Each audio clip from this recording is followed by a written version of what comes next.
of those she had cast her lot upon.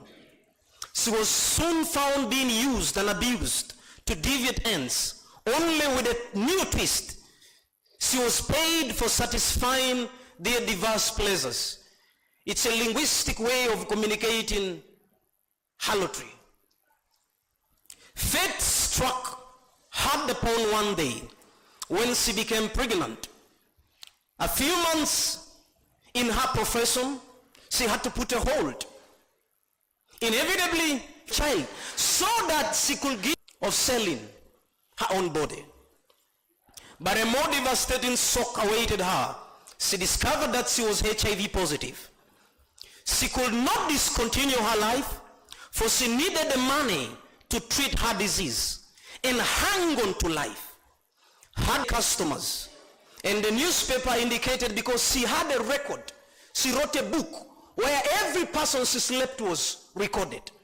And they included bankers, they included businessmen, they included lawyers, they included doctors, and she kept a detailed record of them, of where she slept with them, of how long they spent in that activity.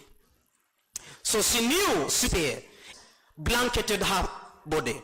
She resorted to desperate methods in search of a cure, even boiling a toad and drinking the water, which was a practice in India that they believed could heal HIV. So she began to do this. She made numerous attempts to kill herself, only to fail each time. She decided to poison herself. And after poisoning herself, she set the house she was in ablaze. She died alone, and not far from her, others were doing the same activity, thinking their end is different from hers. Ladies and gentlemen, if you read this book before your twilight fades, the impacts of this book relate to this story I'm sharing with you. Very fortunate or unfortunate, in India it was reported of a lady, but this is the story we are faced with every day. Every single day.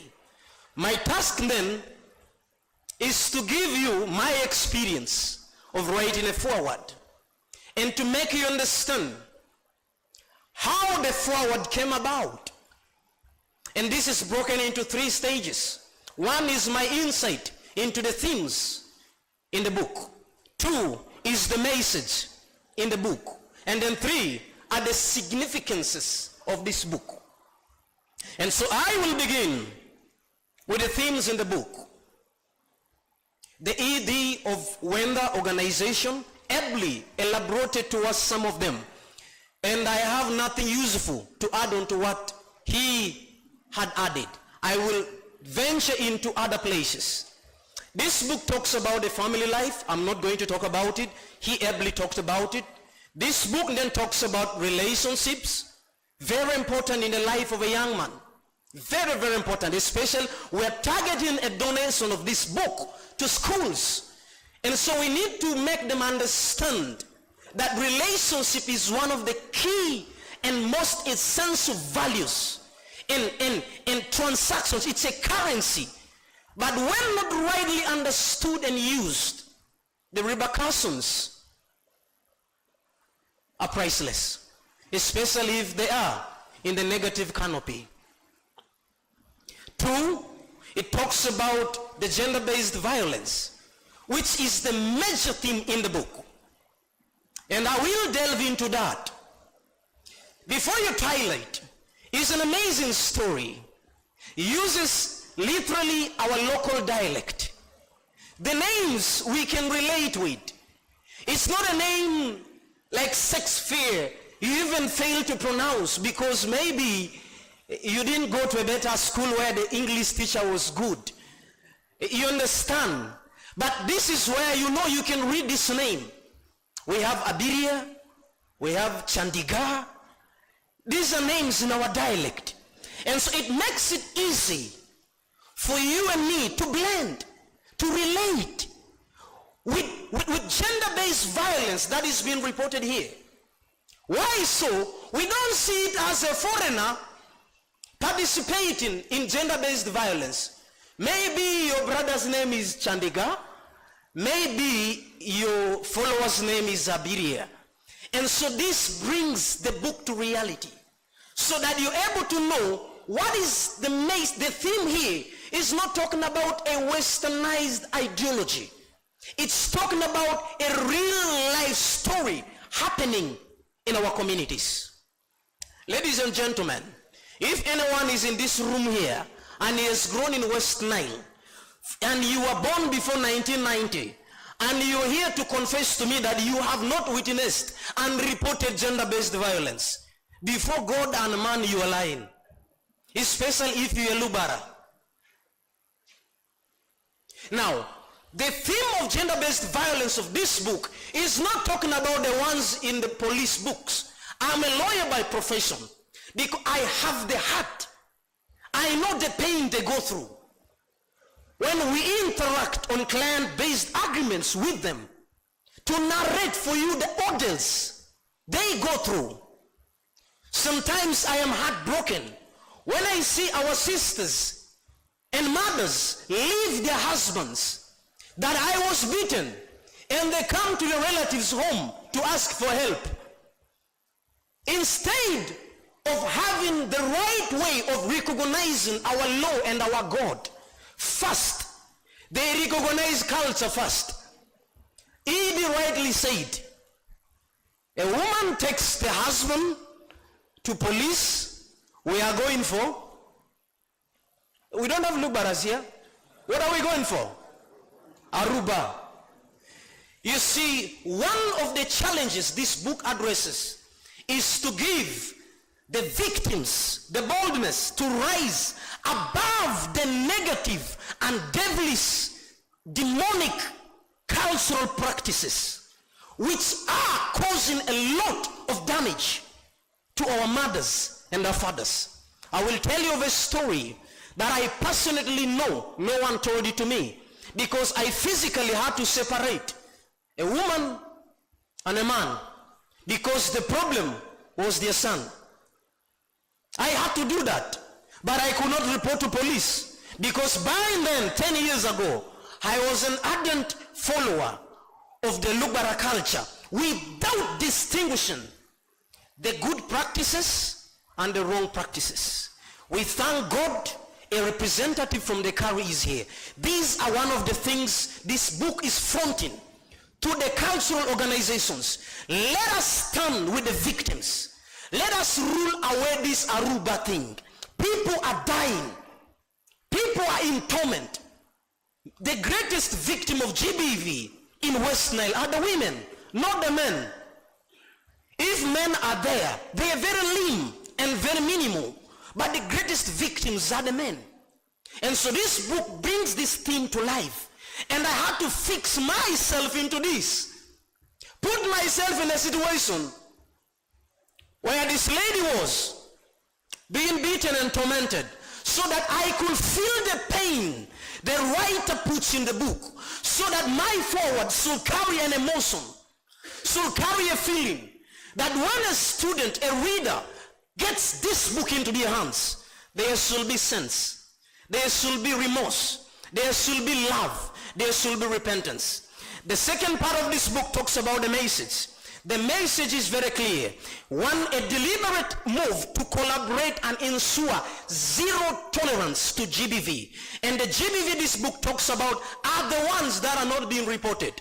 To which, because I have a place where I speak the word of the living God, that gives me opportunity of a double-edged side in the social life and in the legal life. So I interact with both.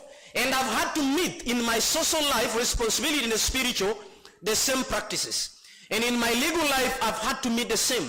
And so I know the message of this book is to reconcile both the religious leaders, the cultural leaders, the politicians, the police, the lawyers, the magistrates or the judges, to understand how they ought to treat a GBV case that at least comes to their table. Because the trauma these people go through to have their cases registered. Ladies and gentlemen, if you're a Lubara, you know it's beyond measure.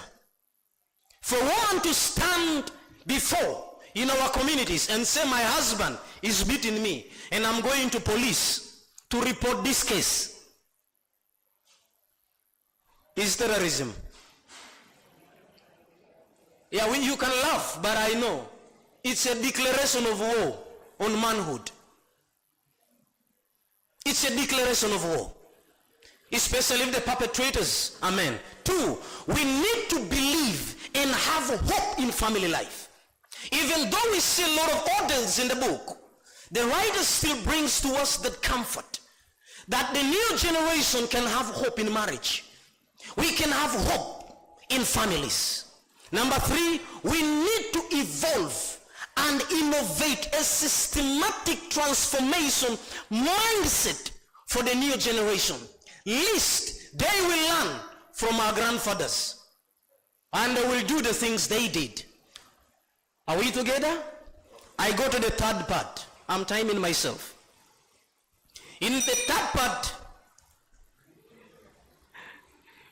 moderator, I timed myself. I have 2 minutes and 12 seconds. The insight of significance of this book. 1, we need to get these books out. 1, the message of GBV, which unreported, can reach the schools. Because the people who are going to marry 10 years from now are in schools. We need to tell them there's a story you need to know. This book is a weapon for them to be armed with, so that they know what awaits them and the knowledge they need to attain so that they can maneuver family life, be ready for the worst case scenarios in family lives. 2, call to duty by all stakeholders. This is one of them, where stakeholders are engaging to agree that we need to get at least 10,000 copies to the schools. I will be glad that we who are here are able to contribute immensely, not tomorrow, but by committing today. Number 3, we must prioritize zero tolerance on GBV instances, no matter which place you are in, whether in the mosque or in the church, in the club, or wherever it is, zero tolerance. In conclusion, I quote for you Peter Hammond in his book, The Greatest Century of Mission. This is the current book I'm reading. And in page 2, under paragraph 4, he quotes Karl Marx. And this is what he says. Karl Marx declared that the first battlefield is in the rewriting of history. Wars are won in writing. Transformations are done in writing. And we thank God, the author of this book, Miss Trinity Gorondo, has laid the battle. She has sounded the trumpet. And we need to arise and join with her and take this message to the untold. Be the ambassadors of this book to the schools where you're going and communicate the true representation of this book to them who cannot read. Be the one to narrate it to them, that there is hope for our ladies to live a dignified life. There is hope for our marriages in reconciliation of culture, religion, and governance, so that accordingly our constitution under the national directives uphold family as the foundation of our nation. God upholds family as the foundation of the church. And therefore, it is each and everyone's responsibility to make sure that this book's donation succeeds. And I will be in tears if the exposition of this forward does not move you. Otherwise, thank you so much. My time is up. God bless you, and I love you. Let's have a standing ovation. Let's all stand up. That was passionate. I love the part where he said everyone has a part to play.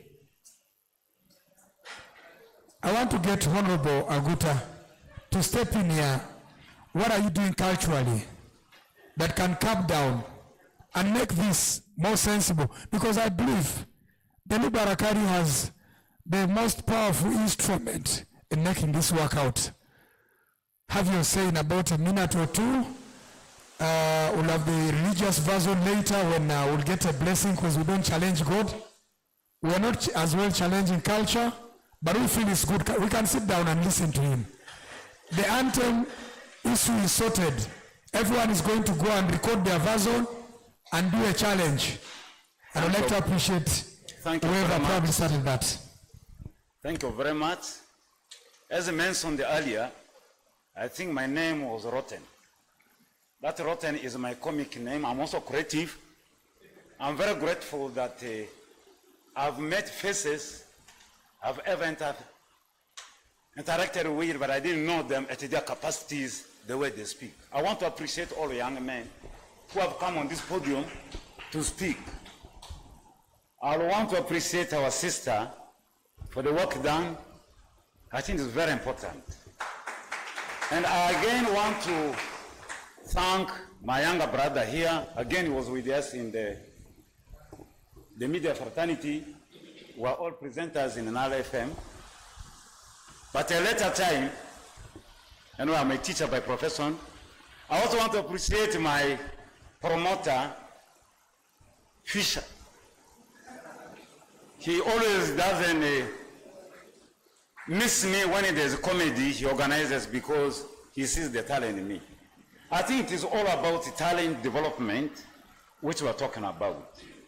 Based on a few comments on the cultural aspects of domestic violence and so on, I think when I was invited verbally, because I was also one time taken by this journalist to be interviewed on aspects of GBV, I think I did something a little better, for which they remembered me to be in this attendance.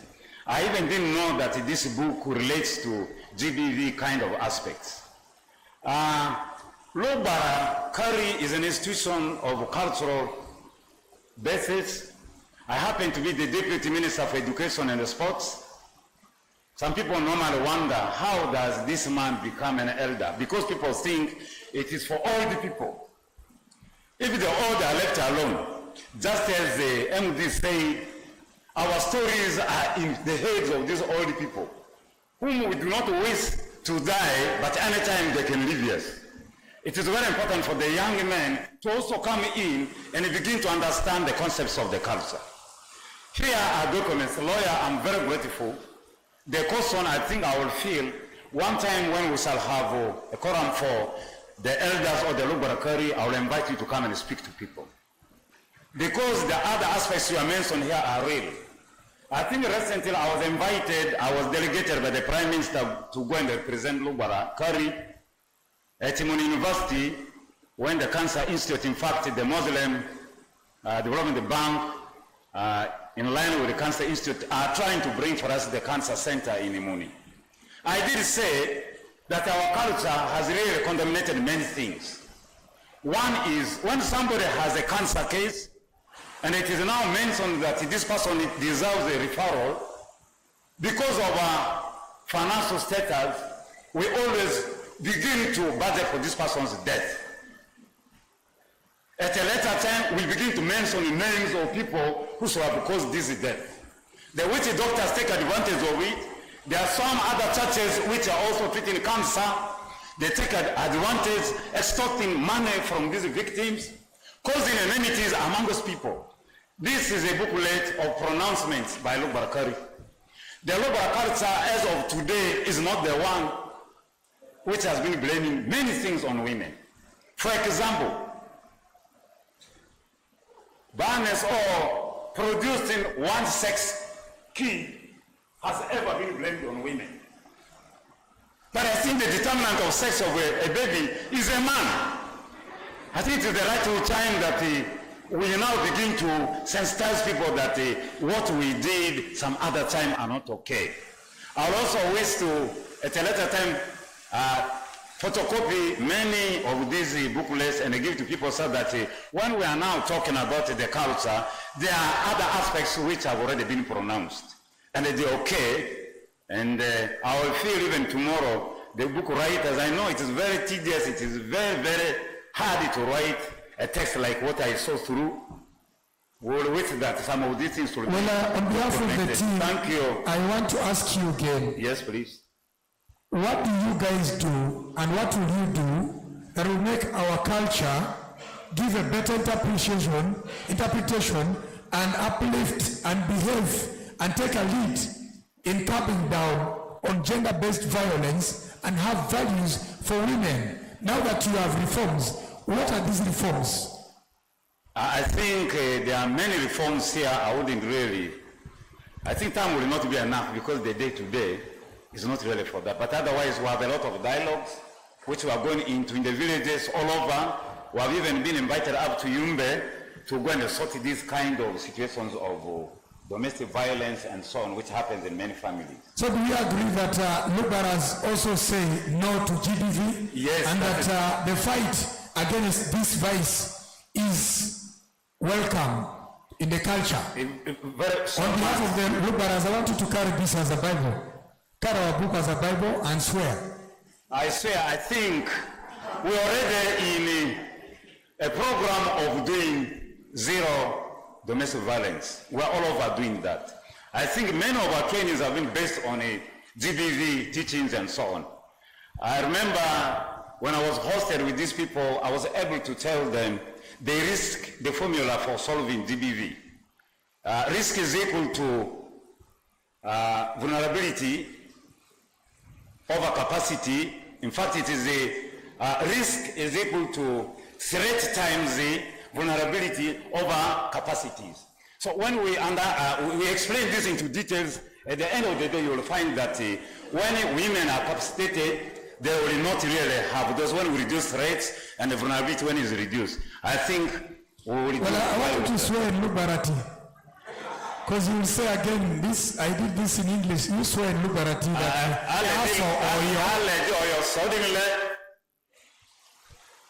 mana dizo unitama mile maliarisi amanga bukura yindi ngazo nazukini sandi fezo ko nyanyaro madaya ma society yate. And the writer will also wish to say you should be role model and visit our schools. Speak to young girls. The game has come so much on these girls. In one of my comedies, when a young man, just as you have written that stuff, makes a call of invitation for an outing to a girl in the afternoon, our girls will want to go immediately when they're invited. And they're yet going to get suffering at a later time. Thank you for God and my country. Well, before he goes, we're going to do something simple because we are now preparing him to receive a beloved sister, Peace Trinity, and before she comes, we're going to, in charge of finance, I am good at breaking protocols. Get me a book. We're buying a book for the Lubarakari. We're not giving them a free book because it took Trinity and the team to break this norm. Now we're going to contribute because we failed the anthem. Now we don't need to fail the progress of the Lubara people. So we are going to buy a book.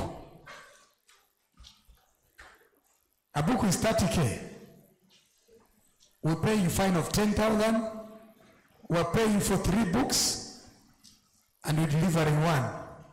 The 2 is a punishment. And we're starting this from Terra. We're starting from there. Please go to Terra, pick his money, put in the book, come to these other people, come through. The only person not contributing here is Akuma. But should we have a challenge where I'm saying you should not, what? Now, I have taken it 150. I was using the approach of, are you giving? You know, I say I'm a uncle in West Nile. We are 30. Let's continue, Tara. Thank you. Please, let's go through and support the comedy show and pay back the money. I like squeezing people. Let's get through, please. Everybody, drop something here. We buy the first book. It doesn't matter whether we're buying it in 1 million strings. We're trying to be creative. Tomorrow, the press should write, Lubara Kingdom or Chiefdom buys a book at 1 million shillings. Will be somewhere. I'm a Kakwa, but I think I've been more with the Lubaras than the Kakwas. And like Galanos, in our culture, when they are serving you shows or food, they will slaughter a chicken and give it wholesome to you. They don't care whether the children have eaten or not, and these are the barriers we're trying to break. So the Lubaras, copy and paste, behave. Please, when I make you in charge, do it. Where's the book? Where's the money? How much do you have? This is not money. We're here. We don't want to go there. We're here. Let's do it faster. We have the minutes. Let's drop something here. We'll buy a book for Lubara. Let me do it myself. I'm good at that. Thank you. Play it louder. Let's listen and copy. Please play that one here. In fact, we don't keep that. Thank you.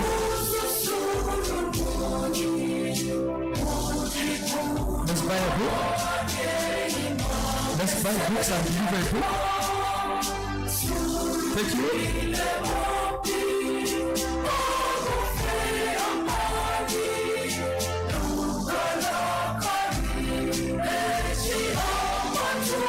Somebody's going to give us 15,000. The phone is spoiled. It's okay. It's a blessing as well. I'm doing this. Please, we're doing this for the Lugara people. Almost finishing, then you come to the high table. But you don't fear. It's a donation. Give anything you have. We're not squeezing people. And delivering this book will be the keynote speakers. The keynote speakers are going to be delivering this book. And let it continue. The Boys to Men was a good campaign, and so it should be. Because it's very, very important to do that. Thank you very much, Yete. Yete Abima. Yete, the man of God is leading us. This is enough. Put it down. Now, one time we were for FIFA Brown in Lira. They were to play our anthem. We said Lubara. They played a song from LMB Rags. Now, I asked those people whether they were normal. They said for them it is normal. So as normal people, this is the far we have reached. And this money, I'm going to make sure Gala counts it. Gala, actually, sorry. Yeah, Gala, my apologies. I love making mistakes. They make us grow. Yes, Gala is a man, Gala is a woman. So after counting these monies, we are going to be giving a round of applause for one of the most interesting creative minds we have in the region that certainly made this possible today, as he'll be coming to speak. But then before she comes in there, the first responsibility is to have the entire team here work, as she'll be presenting this book to the Lubara minister. By the way, Honorable Aguta, since we are friends, can I even sometimes take your title and I use it? If it is okay. If it is not okay, then you can develop something. I buy my own movie. Yeah? We develop gray. Gray. Gray. Nowadays we buy tint and we tint them. Well, not for bad, I'm requesting the whole team to work. We're doing something simple. We are trying to pass a message. Let's do that first. Can I have the whole of you? All of you actually. And now I'm postponing Usindi to come after her before we do the other, just to make sure. Because when she comes on stage after the handover, she'll be able to take the stage and tell us more, because we need to understand this. Let's forget about how much it is, but for accountability, we need to mention it out. But we're handing over a book. And I would expect you to come through, please. Please come through. Boys to men, you can join the crew. Let's be gender sensitive. Let's give women more powers. I have a representative from Muni. Usindi, please, one come. We have 15,000 that will be delivered via phone. And to the top, please, you can use the microphones, and Mr. Kuma, you can do the best. Help her, and we deliver this book. Simple assignment. Men should be supportive.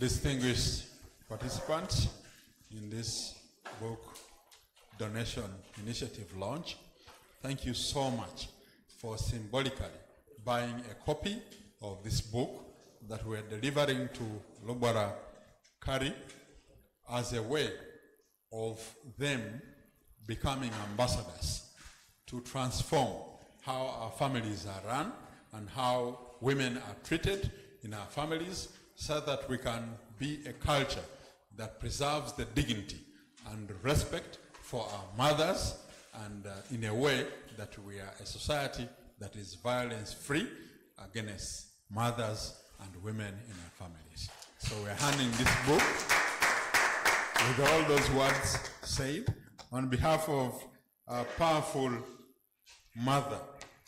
You are a mother because you have spoken on behalf of all women in this region, and it will go across this region as well, that we should treat them with respect and in love and in dignity.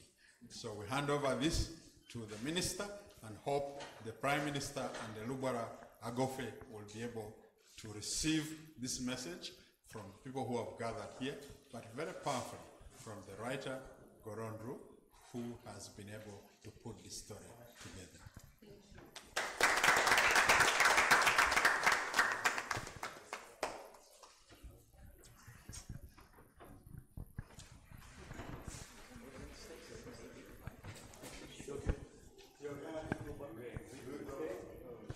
Well, before you go back, I want us to put our hands together for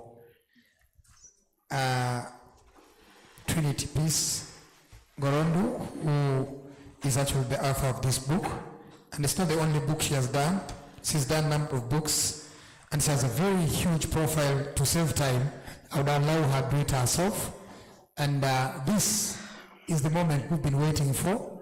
Now that we've capped down, before even she speaks, the people have accepted that we should be able to move away from the vice that has eaten us and has given us a bad PR.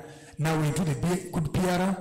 I would like to take this opportunity together with you to invite her to speak to us at this point. Thank you very much. Thank you.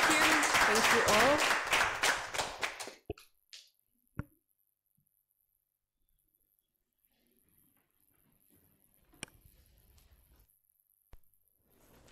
Is this one? Okay, thank you, ladies and gentlemen, and for this symbolic activity that we've just concluded, giving a copy of a book to Lubara Kari. Distinguished ladies and gentlemen, it is such a delight to stand before you all here today. This is the first stakeholder engagement forum for the Before Your Twilight Fades book donation initiative. And I must say that on my behalf and that of my amazing team, we are so delighted to have you all here today. I know that so many of us who have not been able to make it physically, and they are joining us virtually through our online platforms. Thank you all for taking your time out of your busy schedule and really being here today. I am so glad to have you all here.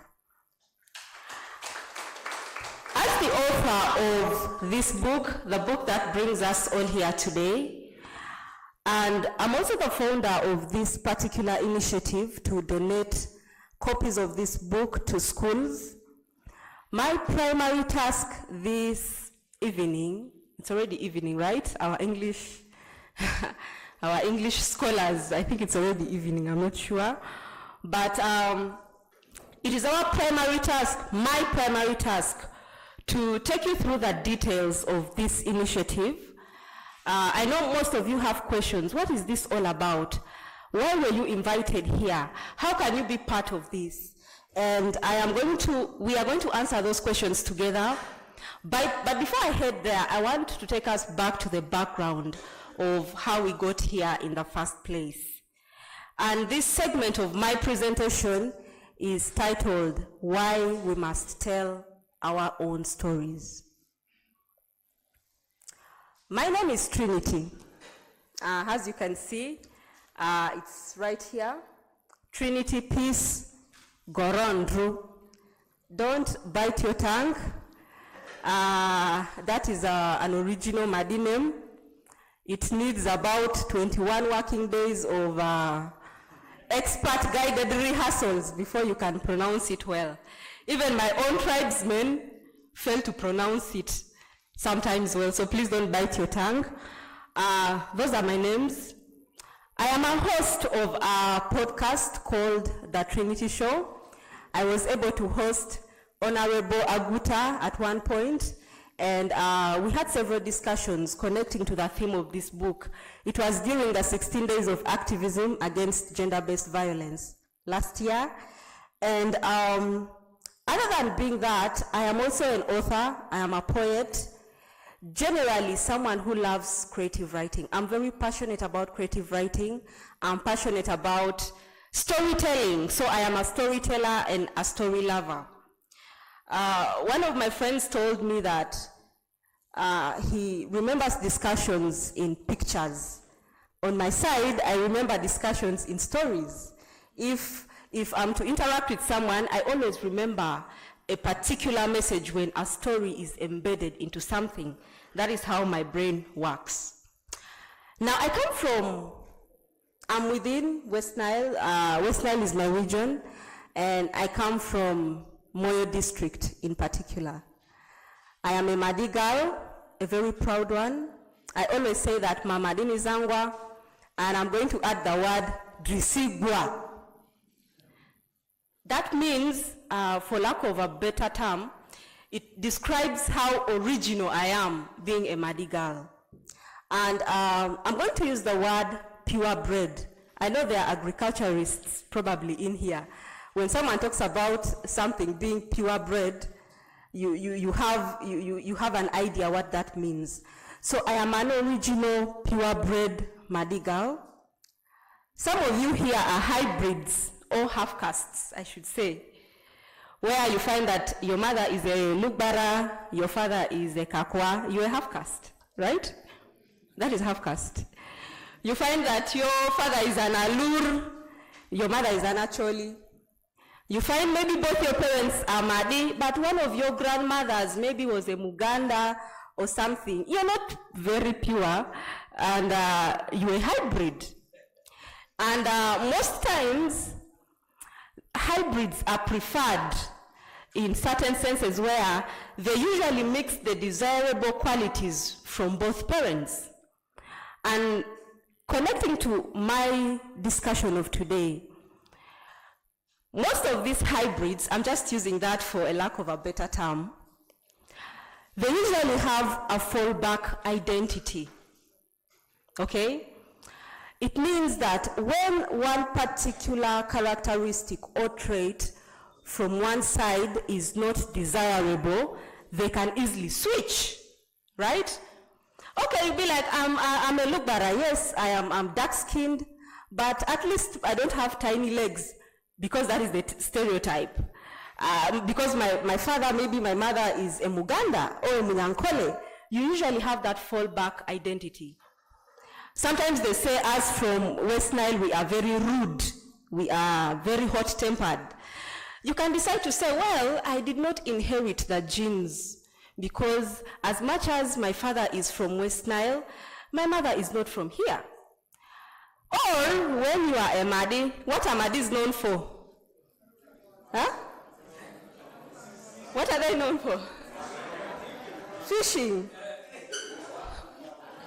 Alcohol. So when someone will come and tell you, and you're a hybrid, they'll be like, you guys, you take the trophy of being the greatest drunkards, not only in West Nile, but in the whole of Africa. You can represent us in Africa. Someone who is a hybrid can decide to say, well, as much as both my parents are Madi, but my grandmother was an Aringa. So probably I skipped that genes of being a drunkard, right? And I'm not one. They always have that fallback identity. Now that is not the case for us, the purebreds. Because your identity or your origin, that is all that you have. So when there is a negative stereotype that is attached to it, you either go on full defensive because you can't claim any other thing, like that is the only thing you have.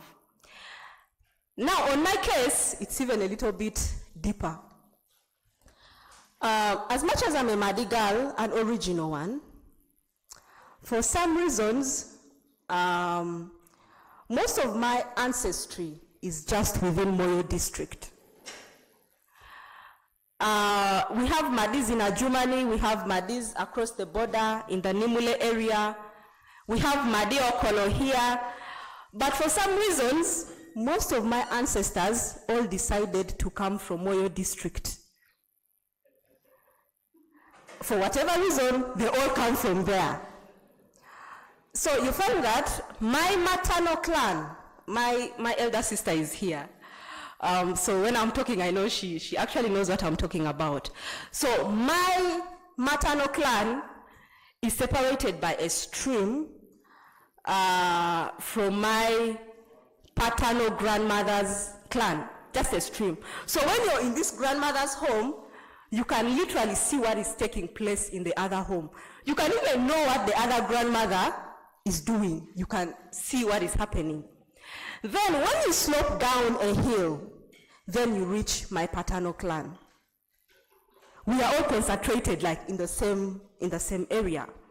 I used to make jokes that because of that, I always feared, to date a Madi man, especially Madi Moyo. I always have a feeling they're all my relatives. Because if it is not my grandmother's uncle's brother who is related to them, you find one of my cousin's fourth wife is from that home. Or you find there's some connection somewhere, So I've always had that phobia. When someone tells me they are from Moyo, I'm like, tell me which area exactly, like, you might be my relative. Now, in connection to that, I also always make jokes that if I'm to have a function and I host it in Moyo, for example, this event, we wouldn't need this room. We would need a whole football pitch.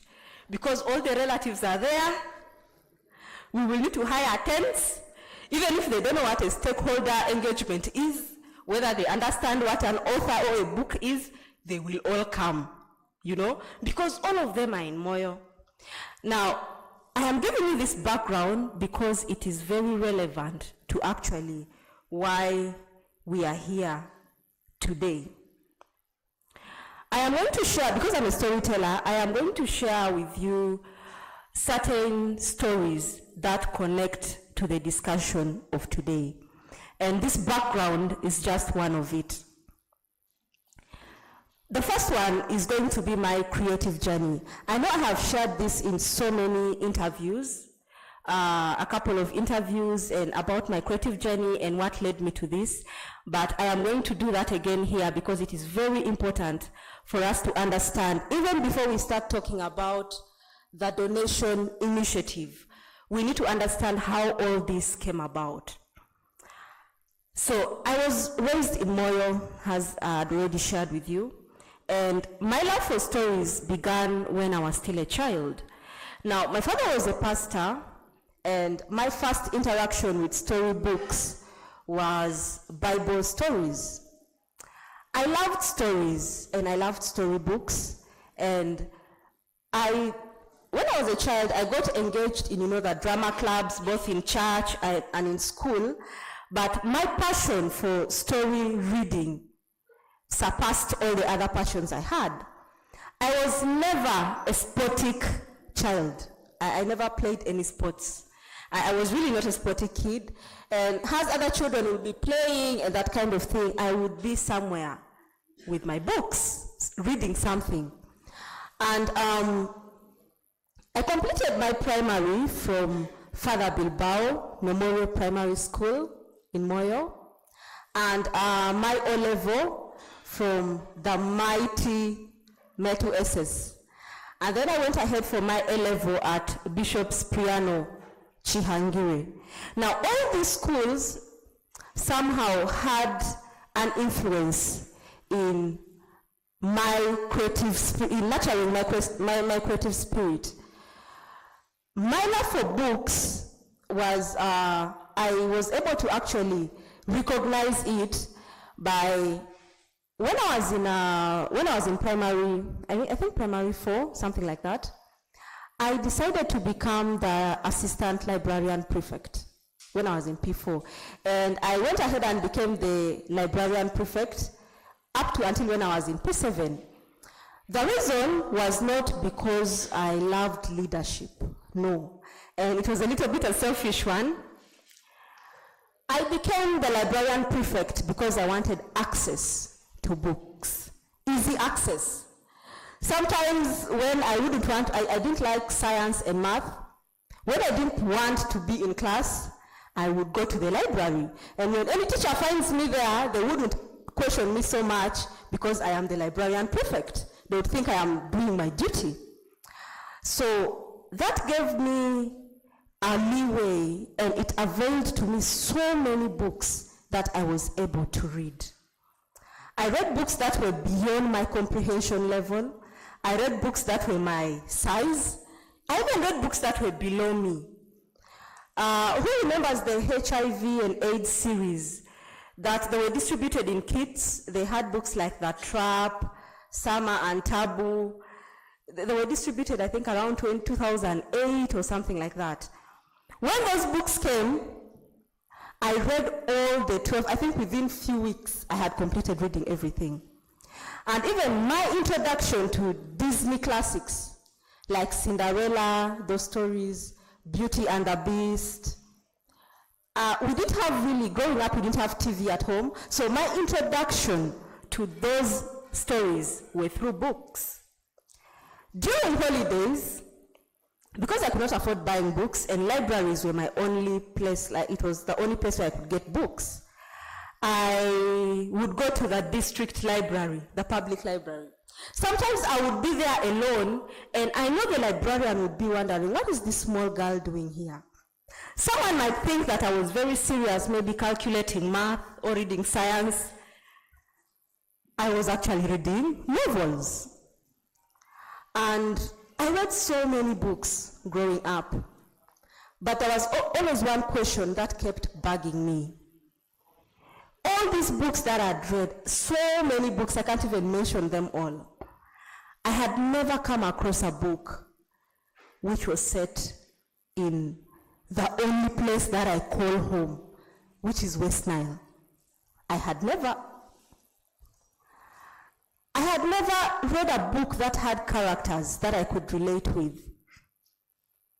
I never came across any book that was written and that author comes from either Moyo or Madiland or even West Nile in Hall. I had never. That question kept bugging me, like, what is happening? How comes I have not met anything that I can really identify with? I think the closest that I came to was, I think, a book that I had a character called Auma Okelo, and that was the closest that I came to. And most times when I would read the books, even Cinderella, you know, I would imagine, what if this book actually is set in our land? What if, other than the character being called Cinderella, the character is called Chandiru? You know? As a child, I had all these questions and I didn't know whom to ask. Sometimes I would bring it in conversations and nobody really had an answer to that, you know? And shortly, I just brushed it off. It kept on bugging me, but I didn't know whom to ask and whom to have that conversation with. So I proceeded, and I continued reading so many other books, beautiful books, by the way. And This particular issue changed one afternoon. So this was in 2010. You guys are going to get a lot of stories today. I'm a storyteller. So in 2010, I was Anjuka in Meto, senior one. I don't know where all of you were in 2010, but I was in senior one. Very tiny, very small, very, very shy. I was very timid. Particularly, I had a fear for boys for some reasons. There was this particular boy in class, I think it was the second week or third week when we reported to school. He was an Aringa boy. I am not going to mention his name. Let us call him Bakwale. That's an Aringa name, right? Let us call him Bakwale. So Bakwale was, he was a little bit short, but very, very masculine. You know that pig fair picture? And he used to play sports. I know my classmates would just know whom I'm talking about because they know the story. So he used to play sports and he was very masculine. And when he moves, you just know someone has entered in, you know? I think it was in the second, maybe third week or fourth week when we had just reported. Most times I used to have my lunch earlier. Then I go to the library, I pick a book, and I come back to the class. As there's nobody in class, I would use it to read a story or something like that. So I went quickly, picked a book, and I was reading, and someone tapped me. My head was down on the table, and someone tapped me. It was Bakwale. He sat next to me, and I was wondering, what is all this about? He was like, well, sorry for interrupting you. He was someone who never smiled a lot. So he was like, sorry for interrupting you. I've been waiting for an opportunity like this to talk to you when there is nobody around. No, so I was like, okay, wondering what all this is about. He told me, well, peace. I actually love you. And I want to marry you.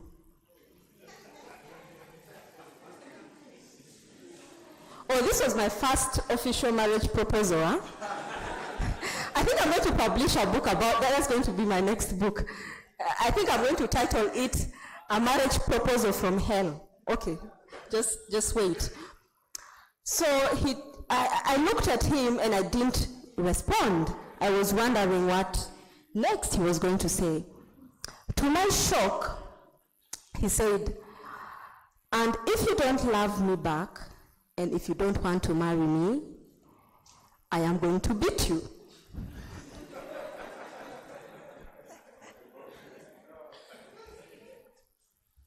What kind of marriage proposal is that? Anyway, before I could even say anything, he added, I know you're going to report me to the teachers. Oh, the teachers loved me because I was one of the youngest in class, and they just loved me. I was an active kid in class. So he knew that if he threatened me, that case might reach the school administration. So he added and said, and if you report me, you see I'm an Aringa. You know where we come from, right? I am going to beat that teacher you're going to report me to. And the parent who will come and solve that case, your parent, I will also beat them. Imagine beating your in-laws. And I know I will be expelled because the teachers love you. And I will leave the school, but that will still not stop me from loving you and marrying you. I feared that boy. I didn't have a particular response to him, but I really That boy gave me, I really dreaded him, and he made me avoid class. Whenever teachers were not around, I would leave. I would go to the library. He made me love the library like the more. Because he was a backbencher and I would sit in front, even when I just randomly turn around, he would be watching me. So my classmates used to make fun because they came to know about it. Sometimes when I'm just having a discussion with someone, they'll tell me, you see, your husband is coming, and I would freeze. I would literally freeze. So I didn't like being in class when the teacher was not around, and I ended up always going to the library. So this particular afternoon, I was just going through the bookshelves, as usual, and I came across a book. It was a collection, and then I picked the book just randomly. By that time, I had already read, Rose Rakasisi, the Ochains. I read so many books within there now, like a different standard now because I was in secondary, not like the primary type. So I picked this book. I picked a book. It was orange in color. And when I went to the cover, it read Adventures of Goli. Okay, it didn't sound familiar. Now, the shock of my life happened when I went to the cover, to the back cover. This book was actually set in Madiland. I could not believe. All the books that I had read, I had never met a book that I could really relate to, like Adventures of Goli by Paul Palia Kiapi. That day I postponed going to class that afternoon. I sat and I read that book in one sitting. I could feel the characters were very relatable. Names that I could understand. The setting was just at the river side, Laropi, and I was in Metu. It was not so far, places that were tangible, places that I'd been to, names that even some of my relatives have. I read that book with an emotion of a child who had finally found a representation of the only place they know home. As I said, I'm an original, purebred Madigal. I remember signing this book. I went with it to the dormitory. I read it over and over and over again. My friends could not understand what I was really up to. But after reading that book, it was when I made up my mind that, you know what? I think I've read enough. I am going to be a writer. And when I write, I am going to ensure in all my books, whether, not even books, just all my artwork, whether poetry or anything, I will have a reflection of my land, my people, my language, my culture. I just made up my mind. The following year, when I was in senior 2, I began writing my first novel. You can guess where the setting is. And I began writing it, and so many other poems and short stories. But as a child, I didn't even know what it took to be a writer. I didn't know what publishing was. I didn't know whom to ask. I didn't know what to do. So I just piled them, and I would even write during holidays. I know my sisters were very tired of me. After doing something, I would I'll just go inside, and other kids are playing out. I would find myself writing. So I was able to type some of them, but most of them I wrote them on hard copy, and I just kept them there. I wanted to publish these books when I was still young. I didn't know how. So what happened? When I was in Form 3, I met a very wonderful teacher. He was the patron for the drama club and the debating club, and he was also a literature teacher, Mr. Taboa Godfrey. So he introduced me and he encouraged me to offer literature, and I did. And also for my A-level, as much as I had excelled Many people were telling me, you need to be a doctor. You know our parents here. For you to be successful, you're either a doctor or what? A lawyer and what? The worst you can be is an engineer, you know? So I was like, you people know that, first of all, I fear injections. I even fear seeing people being injected. I fear the hospital setting. Being in a hospital makes me sick, even if I'm not. Why on earth would you think that I can become a doctor? So I was like, I think I'm going to be a lawyer probably. And that was how I ended up offering history, economics, and literature when I went to Bishop Cipriano Chihangire. At the back of my mind, I wanted to do journalism because it was something that was in connection to storytelling. That is really what I wanted to do. But I ended up going to MUBS, and that is where I completed my bachelor's in international business. So when I was, as a literature student, I came across so many other books. Now, I was not reading them just for passion. I was actually studying them for exams. I was introduced to other East African authors, West African authors, British authors, American authors. I came across The Lion and the Jewels, The African Child, Romeo and Juliet. Very beautiful stories. The River Between. Very, very beautiful stories, I must say. But none of them felt close to home, like Adventures of Goli. I loved them, and I excelled. I even got distinctions and A's in literature. But I never felt that attachment. There was something really missing.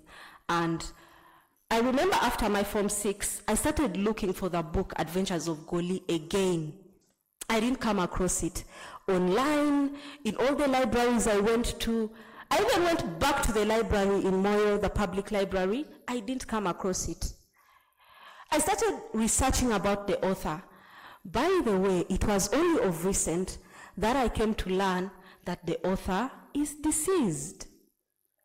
I didn't know that the author that inspired me and the book that inspired me, the author was no more. And there was no information even regarding his other works. I think he was a lawyer or a judge, something like that. So he had other books in connection to law. I was trying to find out if he wrote other books like Adventures of Goli, but I did not. I didn't get any chance to conclude that research. So this particular story, ladies and gentlemen, is one of the experiences that really inspired me to become an author. Another one is when I was joining Bishop Cipriano Chihangire. Actually it was the first day, it was a Sunday. You know Catholic schools, how they are. You know, I was from Metu, very free, no much restrictions really, and my transition to a very devoted Catholic school that they were not for jokes. So it was the first day, and I was very excited to be there. When we were launching affirmations of the Melanin Girl, Gala told us, she told us that growing up, she hated being born in Africa. And out of all places in Africa, why did God make her to be in Uganda? Then, out of all the places in Uganda, you know, of all places, West Nile. So she grew up not liking her origin. It wasn't the same for my case. I loved my homeland. Like, I loved it. I didn't have any issue with identity. I actually had other issues, but identity was not one of them. So it was the evening when our orientation, we were waiting for teachers and prefects to come. And we were seated. The table that I sat on was a very loud one, you know. The students were complaining about the ugly meat and rice that was prepared. Others were complaining about the fact that the school does not allow grabs, edibles from out. They were complaining about the distance, the buildings. I, on the other side, knowing that I was there purely by the grace of God, I was not relating to their complaints. So I was quiet. In Introduction time came. People were introducing themselves. Hi, I'm Natukunda. I completed my senior 4 from Our Lady of Africa. Oh, hi, I am, which other name? Now something I completed from SETA. I am so and so, I completed from Wiranyanji. I don't know how to pronounce that. There was another one from Tororo Girls. All those schools, the schools that you know of, actually. St. Lawrence and all that. So when it reached to my turn, with the confidence, because I'm not proud of where I'm not, embarrassed of where I come from. I've always had that confidence. So when it reached to me, I was like, oh, I am Trinity, Peace, Gorondru, Go. I'm usually used to that. Go what? Gorondru. Okay. So where did you complete from? Oh, I completed from Metu SS. Metu what? Metu SS, the mighty Metu SS. We've never heard of that school before. I was like, oh, the school is in Moyo district. What? Moyo what? I was taken aback. The whole table swore to me that they had never heard of a district called Moyo. Now you can imagine me, an original Moyo girl. Original. How I felt. I was like, okay, because now I wanted them to know. I was like, so Moyo is, that side of West Nile. Oh, so you're Mulugwara. I was like, well, no, not really a Lugbara. And why are they calling it Mulugwara? I'm not a Lugbara, but we are closely related, like the Baganda Basoga. I am a Madi. Ma what? Again, the whole table swore that they had never heard of a tribe or a language called Madi. So I was told, I don't know, what are the things that are taking place there? Probably there are some famous people we might know of. All the people I was listing, they didn't know. I was about to mention and still Dorcas Inzikuro. But I didn't have any way to defend it. I was really going to say she's a Madi, but there was no way. So I was like, oh, there is a modeling company called Arapapa. One girl from Gulu, she was like, oh, I've ever heard of that. I was like, yes. She said, I've ever heard of that modeling company, but I thought the founder is from Adjumani. So they knew Adjumani and they did not know Moyo. Moreover, Moyo is the mother of Adjumani. I was like, you see, Adjumani is the daughter of Moyo. So Adjumani, Moyo, we all speak Madi. So they were like, okay. So you're the first Madi that we have now? No. Over the weeks, I came to know that the deputy head teacher of the school was a Madi. Her name was Madame Draparako. It sounds like Gorondru. You see? There were so many teachers, many, even students who were from this side. And I kept wondering, how comes these people have never, ever heard of Madi, or they have never heard of Moyo? So ladies and gentlemen, there are so many experiences that have shaped my dream of becoming a writer. And if I were to share them all with you today, we might need at least 5 overnights. This time will not really be enough. Yet, I strongly believe that creative writing is one of the most effective tools to preserve and tell our stories. To some of us, I know I was saying it has in a joking kind of way, but to some of us, there is no place outside West Nile that we call home. We don't have any fallback identity. This is where our roots run deep and where our identities are firmly anchored. As we all know, cultures and languages evolve over time. I know that if you're to bring the elders of Lugbara to speak with the younger generation, they might not even understand themselves even if they're speaking the same language. Languages change, right? Languages change. And unfortunately, it not only changes, others vanish. We have cultures that are vanished. We've had languages that are vanished, like completely vanishing from the face of the earth. In 2021, there was a report that was published, and I think it was published by linguists, I think from Makerere University, something like that. And the report indicated that about 23 languages spoken by small communities in Uganda are at a risk of extinction. Now, the report warned that if no deliberate efforts are made, these languages and cultures could vanish completely within the next 100 years. Without any documentation or preservation, even the historical traces of these languages will cease to exist. Just, reluctantly, I continued reading.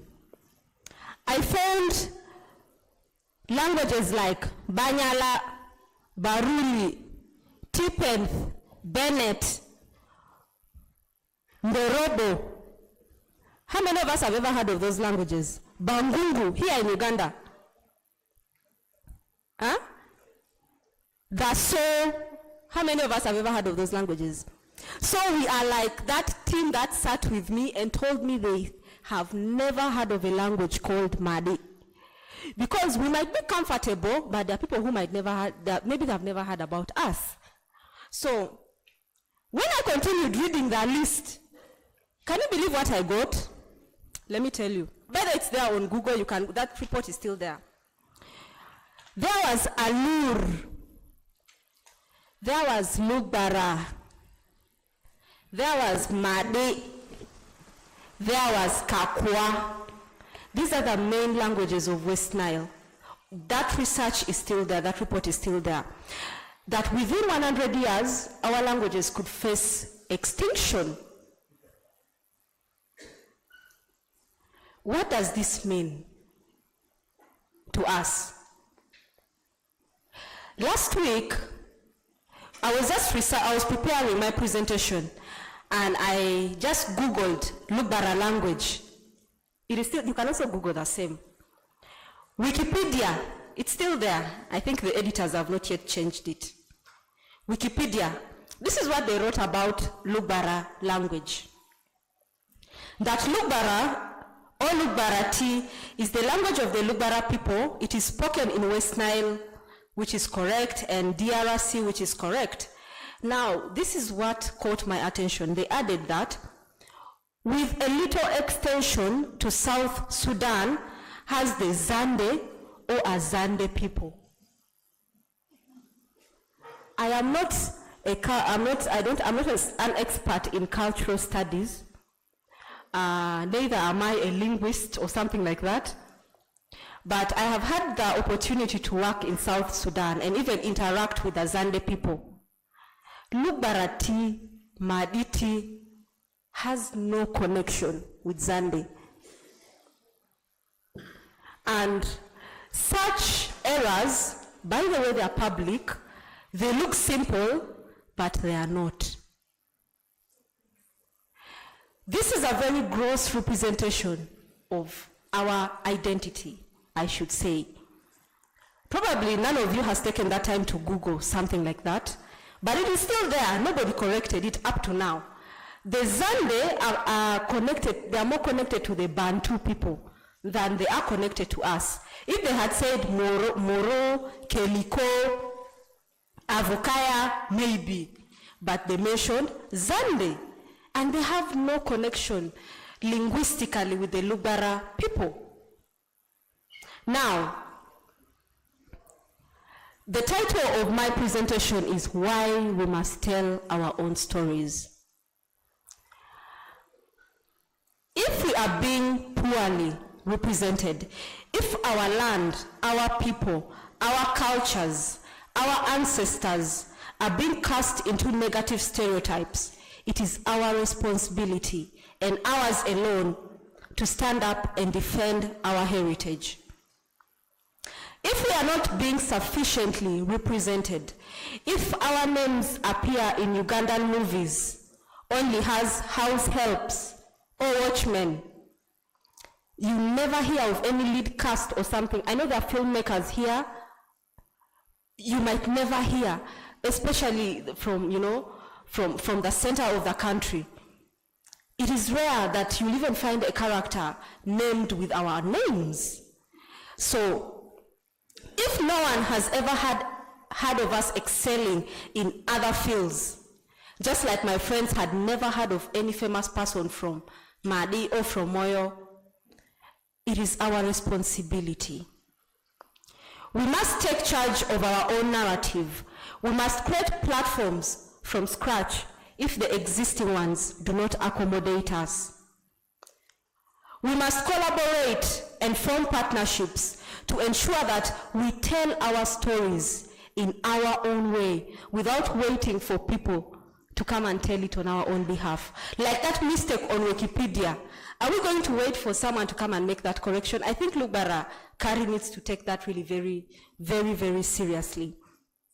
Now you see, those years, histories of our families and the values of our families were told in fireplaces and all that. Our grandparents would all be gathered together. But things have changed these days. Children spend more time in boarding schools than home. You find the father is working in Kapchora, the mother is working in Bundibujo, the children are alone. We don't even have time to teach them our own languages. There are some parents who proudly say, by the way, my child cannot even speak Madi, and they are proud, very proud about it. They cannot speak their local dialects, let alone understand the foundations of their own culture. If we fail to utilize creative writing and the arts to preserve our identity, our next generation will inherit a distorted version of our heritage. Why must we tell our own stories? Because no one else might be interested in telling them on our own behalf. And even if they do, they might only pick versions that suit their interests. Just portions of it that suit their interests. It is no secret that sometimes we have been treated like we don't belong, especially as people of West Nile. And sometimes we are to be blamed for that, because we tend to glorify foreign cultures more than our own. If an artist is not from West Nile, maybe the artist is singing in Luganda, or someone from West Africa, from the rest of East Africa, we can even pay 100 shillings per ticket, and we will fill a whole stadium to come and support that person. But we have our own Freddie line here. We have Lucky D from Aluruland. We have the Madi Dictionary, Lil Virus, my very good brother and friend. Do you know that even picking 5,000 to support these people, we feel they are not even worth it. We feel they are not worth it. And we tend to associate foreign languages and ideologies. We think that they make us more relevant. That's why you find even some of our musicians, I don't know if we've heard of it, they'll decide to put some Luganda there, broken Luganda, so that at least they would say they can also speak Luganda. I think that is a colonial mindset. That is inferiority complex to the core. Why must I first associate with a foreign language so that people will know that I'm relevant? And when I am associating with my local one, people think that I am nothing. And sometimes we are to blame for that. So, if we are to revive the creative writing industry, we need to really take this seriously. You see the stories that I've shared, the reports that I've given, These are very, very serious things. Our children should be proud of where they come from. When they are in a school in Namiliango, you know, they should not fear to associate themselves with their heritage. One time, not even one time, I think 2 weeks ago, someone came and told me, an original Madigal from Moyo. They came and told me, I was speaking with a friend of mine, I was speaking Maditi. They were like, Trinity, you don't sound like the language, you don't look like the language you're speaking. I was like, wait a minute. Oh, they meant that as a compliment, by the way. I was like, what are you talking about? That no, I don't look like the language I'm speaking. I said, oh, so how do people who speak my language look like? Then he laughed about it and we continued that conversation. It ended in a very funny way. And someone also came and told me, oh, you actually don't look like someone from Moyo. Me, whose ancestors have not even crossed the Nile to just a Jumani here. How can you say that I don't look like a Madigal, you know?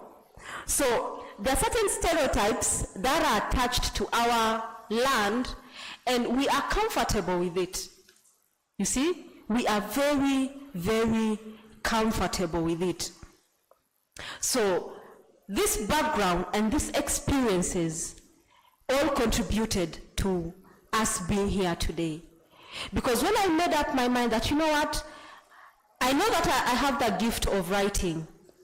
I am going to write, and I'm going to ensure that in all my writings, my place, my heritage is well represented. And that was from where there are so many experiences I can't share now, but those are some of the few, so that you can understand that even when we talk about the book donation drive, okay? Even if we talk about before your twilight fades, I know that the guest speakers have dwelt so much on the theme of the book, and intentionally I chose not to do that because I know this is beyond before your twilight fades. This is beyond just this particular book. This initiative is a revival for the whole creative writing industry of our region. Northern Uganda is doing its best. There are so many authors. They proudly celebrate their heritage. If a book comes out, even all the, like the community, the diaspora, wherever there will be, the media, you will not have to pay bloggers and the media team to come and say, oh, okay, there's a book. No, they will do that, you know, because they are proud of where they come from. Now, regarding the theme of today, I want to talk about the state of, I'm almost concluding this particular session, then we go to the launch of the initiative. So allow me talk about the state of West Nile creative writing industry. I affirm, just as the rest of the speakers, most of the speakers have, that our industry is rapidly growing. There are so many ways that we can tell our stories, preserve our heritage, and creative writing is one of them. Actually, one of the most effective tools. We have more authors that are budding and more books, both fiction and non-fiction, that are coming up. I read Tender Shoes by Muni Gauss, and that's why when she introduced herself as Anena, I recognized her just as fast, because she was the first poet, you know, and I loved her work. She talked about Acholi land. She made references to Moya. She was celebrating where she comes from. You see? We even have a publishing house within here, PSR. They did a very wonderful job in publishing this book. We have a creative writing course just here at UCU. And 3 years ago, we didn't have things like this. So this is a sign that the industry is actually growing, you know. The industry is growing. Now, looking ahead, I must say that the potential of our creative writing industry is not being fully utilized. Based on the current need, I know that we have the capacity to exceed what we are doing now. We need to inspire more creatives to rise up so that not only our nation's literary industry, but that even of the whole continent and the whole world will be so saturated with West Nile content that it will be impossible to ignore us. Right? It will be very, very impossible to ignore us. It will also be impossible for people to write false things about our identity, about our heritage, and making those things stay for long in public spaces that we don't even know that people are saying that the Lubara are related to Azande when it is wrong, you know? We need to establish our own theaters here in the city. I don't think we have one, like the National Theater, and even in other towns, you know, within West Nile, so that such wonderful performances from, you know, our students here, other than after working, you're tired, you go and watch a Hollywood movie, or you go and start getting frustrated with Manchester United's performance. Arsenal, the elephant that will never win a trophy. Huh? We get so frustrated. You even find big responsible men in the middle of the city arguing, almost fighting about Chelsea Day. One of the weekends, we come and watch a dramatic performance of Olga Awadifos' Echoes of Wales, or Billy Opifeni's The Truck Driver, you know, where our interludes will not be songs from, you know, from the western side, but we shall have our own cultural dances, you know, being as an interlude. These days, even in our cultural settings, seriously, a traditional marriage, you find they are playing a Nigerian song that is sung in Igbo language. You see? And we are so proud about it. We rather play songs in Luganda than songs from our own side. I'm not saying they are bad, no, they are really not bad, but as we are elevating others, actually we need to understand that we are on, this is an emergency, okay? On our side, it is not just for entertainment, we are on a deathbed, as I'd mentioned. They're saying our culture is going to get extinct in 100 years. How far is 100 years from now? We might not all be alive, but I don't know. I'm not a prophet of doom, but probably our children and our children's children might be there. Will it be okay that if they'll come and tell them, once upon a time, there was a language called Lubarati. Once upon a time, there was a language called Maditi. Once upon a time, there was a language called Kakwati. I was going to say Kakwati, but yeah. You know, we need to find ways and act as soon as possible. Instead of having our students in school acting Romeo and Juliet, they should act before your twilight fades. Because it has our setting, it has Arua City has a setting. It has names like Chandiga, as they had mentioned, Abiria. These are names that, you know, for us, we name the circumstance that surrounds Made, and I think also Lubara, we name the circumstance that surrounds the birth of a particular person.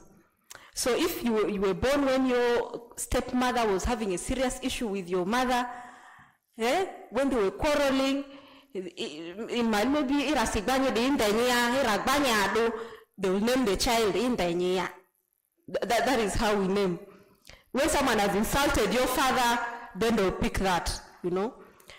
So we need to find ways that what is out there, we are also represented in it. And it's not a foreign person who will come and do that. It starts from us. Now, as writers, we cannot do this alone. As creative artists, we cannot do this alone. Even the publishers cannot do this alone. And therefore, ladies and gentlemen, this initiative before the book donation for the book Before Your Twilight Fades, this is just one in a million things that we can do together. Okay? It is just one of the, we have so many things that we can really do together. My sister Gala is also doing a book donation drive for affirmations for the melanin girl, and she's targeting schools with special needs. Now let us go to the launch of this particular initiative. So this book has the theme. Most of the guest speakers talked about the theme of the book. It talks about gender-based violence. I am not an expert in that area, and I just wrote a Steve poem with PSR CU represented here last year at lecturer, the ones who were to course, the fourth book, but it's the first book that I published. The major theme of the book is action against gender-based violence in all its forms, and especially on the silence that often surrounds it. And there's so much in the book. It talks about the empowerment of women, the empowerment of the girl child. The girl child. So connecting to this book, Donnelly acknowledged that in our communities, the same way that this spirit was nurtured in me, okay, it was stirred in February. When we know that that is the literary industry of our region is still at its infancy. We are growing, and together with some of the stakeholders that are passionate about the same. It would have been easy for me to write this book, and I think that was my original goal, I think, and just keep it there. I even told him, but when I came and I thought about it, I thought about a student somewhere, or a young man, a young book and girl child of March. This is going to donate. Let it be on the head 10,000 schools. School called, what about Inobongi, Mungula, SS? We know the Umbachamuni girls, and the same way my colleagues fact try schools in the race with both in the public and private sector.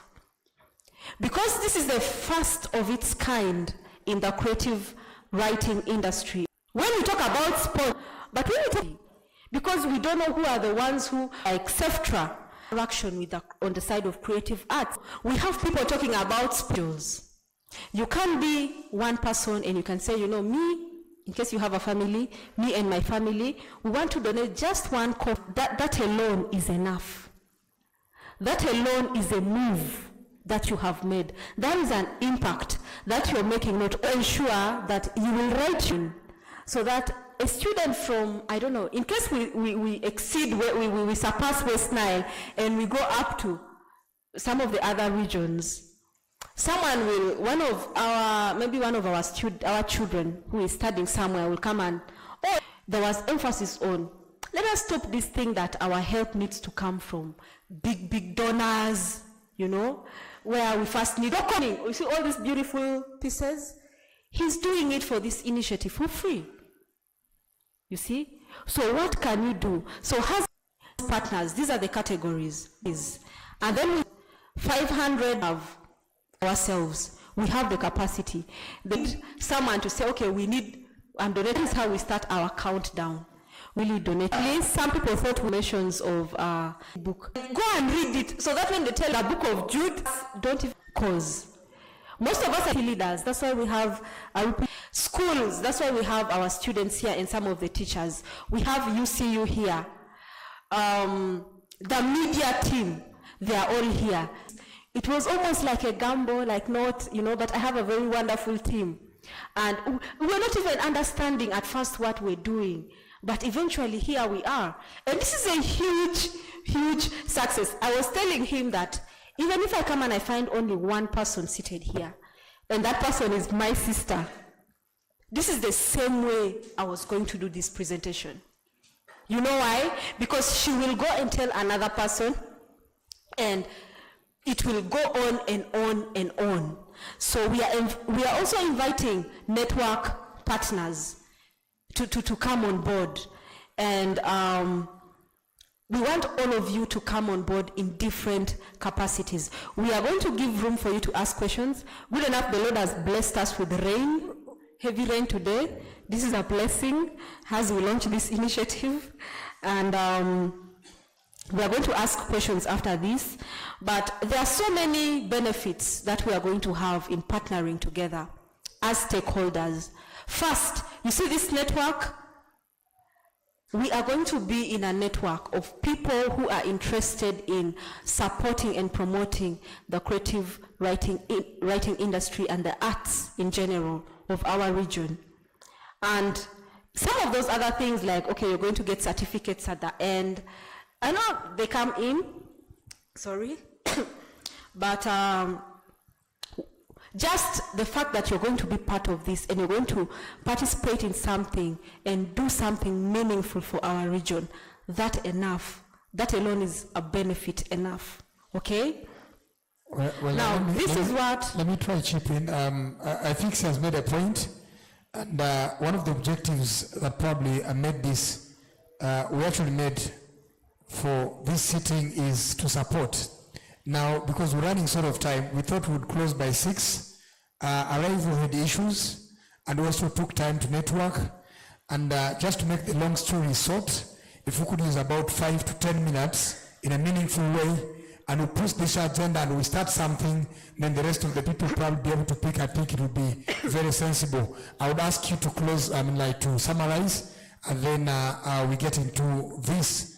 Once the donations done, and I would also expect some questions, and we'll give you answers because we have a team that is capable of delivering information that you deserve in there. Thank you very much. Please continue. Thank you. I was sorry, I have some cough. So I was actually coming to the conclusion. Thank you. Please open for me. Thank you. Connecting to the donation.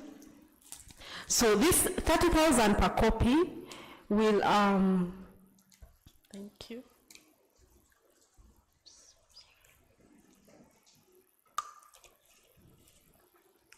Thank you. So this 30,000 per copy will be able to help us in printing and distributing to all the schools, and also conduct other creative writing stakeholder engagements like this. And it will also help us to monitor and evaluate the impact. And the most important one is it is going to help us fund the translation of this book into the 4 main languages of West Nile. I think that is one of the most important ones. We want to ensure that this copy is translated into Lugbarati, Maditi, Alur, and Kakwa. If resources allow, we will even ensure that even the Acholi, the Waganda, the Wanyankole, the Swahili people will all have translations of this. But we are going to start from home. Charity begins at home, right? Yes. So, ladies and gentlemen, with that, I am officially launching this donation initiative this day on the 19th of March 2025. This is where the work actually begins. This is where the real work begins. So we are going to give you room to ask questions, to make comments in case you've not understood anything. But we have a concept note about this initiative that in case you're interested, you will be able to go with a copy. We have a partnership form that you can pick, or you can leave your contacts and we can share through your email, where you can give us your contact, the numbers you probably want to donate, the role you want to come and play in this. Maybe you want to be a networking partner. Who are the people you want to bring on board? Are they the CBOs, other cultural institutions? Like Luke Barakari is the only cultural institutions represented here. Can they bring on board the Alur institution, the Madi institution, the Kakwa institution? We need to work together in ensuring that this is a success. Thank you so much. Before I take my seat and hand over, I have already talked a lot, I think. I would like to extend my deepest gratitude on behalf of my own self and that of my team to all the stakeholders who have been able to be part of this from different parts. Some of them are following this virtually, and even some of us who have joined us here today. Thank you so much. I recognize our government and community leaders, educational institutions, representatives of the NGO world, cultural and religious institutions, business entities and stakeholders in different capacities. The media professionals, we have West Nile TV here with us and some of the radio stations here with us. I would also like to recognize PSR, Publishers House. They were the ones that published this book. They did a great job. They surpassed even their end of the bargain. I would like to thank the wonderful students from Muni and Ushindi and all the schools that are present here. A special recognition goes to some of my family and friends. My dear sister Aikoro, Gloria, is here. Don't ask me why she's called Aikoro and I'm called Gorondru. And my family from First Baptist Church, thank you for supporting me. These are the people that even if I wake up and say that I am going to be a Chinese rapper, they will be like, go, our girl, go. We support Chinese rap even if they don't know what is happening. And I would also like to thank the organizing team led by Junior, Jeff, Mr. Brands, and the rest of the team. Thank you for ensuring that this runs very smoothly. And lastly, my amazing, amazing guest speakers. You made my work very easy. That's why my focus was not even on the gender-based violence. We need another day for that. Today was for creative arts, you know, creative writing, the industry. We need another day for that. You made my work very easy, and thank you for doing such an amazing, amazing, amazing job. And as I go and take my seat, I want us to just clap a big round of applause to God. I'm a believer, so I know this was only possible by the grace of God. So thank you all, and so oposi rubanga kombanyata. Well, thank you. That said, we would probably be able to pick this donation documents and probably be able to fill them. But then as we get in there, I would like us to use a few minutes as we do that. If you have questions, and then responses once has been given to that point. I have a gentleman there with the microphone. You put up your hand, but then I would ask my manager here to probably pick this and drop on the tables. Let's all volunteer and we do something smart. Sometimes they say when the left hand is giving it, the right hand does not really get to know. It's very important, but I believe that this will be possible. Just drop it somewhere and people will be able to write what they can. Make sure you put in your partner information, your partner name, your contact, your position, title, your email address, your phone number, mailing address, website, and then you go to number of books you're sponsoring. We talked about 1 to 50 being bronze, 51 to 500 being silver, 501 to 1,000 being gold, 1,000 and above being platinum. So make sure you do the goodwill and support, because everyone has got to do something here. We collected 119,000 Ugandan cedis, and that was the book that was handed over officially to the Lubarakari, because they needed to get the first copy. Now from this point, we can actually be able to do more. Well, that said, I would like to give an opportunity as you write for you to put in your questions, and the response will be coming in from the team writing here. Put up your hand, and I would like to balance the boat as well. First one is there, and then before we go, Osindi will have an opportunity to share with us, because we just can't come here and go without a performance. We would so much want to see you ask questions. Please, let's go straight to the questions. Thank you, MC. I introduce myself as Alonso Moses Salaka, and my question goes to Trinity Peace Goron Rule. Thank you for the initiative you have taken in becoming a female author. May you tell us that challenge you cannot forget in writing a book? Thank you. What he's asking about, please get the microphone back. I want to talk to you, Muse. You said you're giving us 15,000 Ugandan shillings and it's in your mobile money. Your phone broke down. Yes. How much are you adding? Because we're talking about books from 1 to 50 being bronze, and I think you can afford. And which school are you donating to? Let's act. All right. Before I sit down, I'm going to pledge 2 books on top of the other 15,000. Where are you directing your books for motivation purpose? Are they going to Okufra SS? Yeah, Okufra is the Which school. school are you donating them to? I'm donating to Okufra because that is the school where my uncles come from. Is doing 2 books and is adding 15. That's nice. Thank you very much. Thank you. Well, let's get the microphone in here. I think there's already a microphone here. Please, the challenges you faced as we progress. Please, let's also have the cars coming. Those who have ready money, you can buy your books right now and be donated. Response. Okay.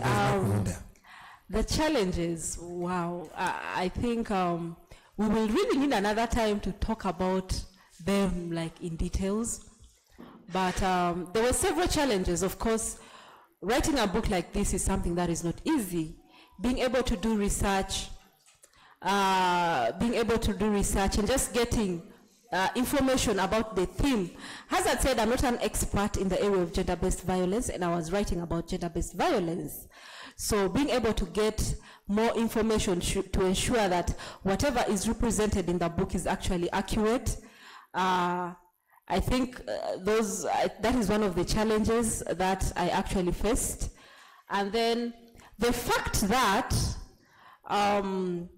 we've been told that, who is going to buy the book? As you write and someone tells you, for us, we don't even read.